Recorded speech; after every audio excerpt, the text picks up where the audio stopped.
Magandang gabi sa ating lahat mga kapapsi. Ako po'y magluluto ng ulam namin sa hapunan mga kapapsi. Napakasimpleng ulam na ito mga kapapsi. Pritong manok. Yan. Nakamarinit niyan siya mga kapapsi. Halos kalahating oras na.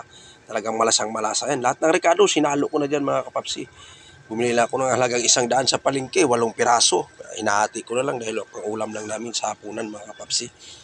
Yan na po. Piprito natin siya. Yan.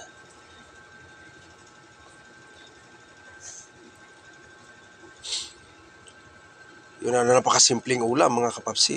Pritong manok. Ang ganda ng quality natin kalalabasan ng ating pritong manok mga kapapsi. Tingnan mo yun, no? Yan. Sinsya na kayo mga kapapsi, medyo namamaos pa ako dahil may ubo at saka sipon pa ako. Kaya hindi ako nagpapakita sa inyo. Binubuis over ko na lang. Yan. Ulam sa hapunan, pritong manok mga kapapsi. Siyempre, pag may pritong manok, hindi rin mawawala yung partner yan. Meron din tayong ipapartner yan mga kapapsi.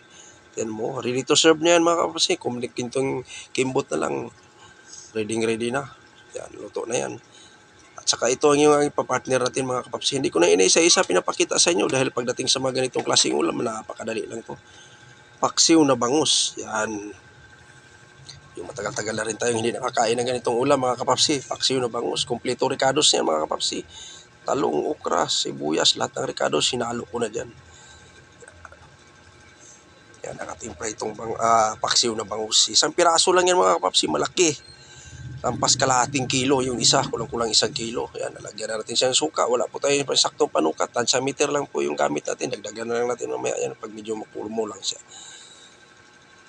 Yan. Yan na po mga kapapsi, kulong-kulo na.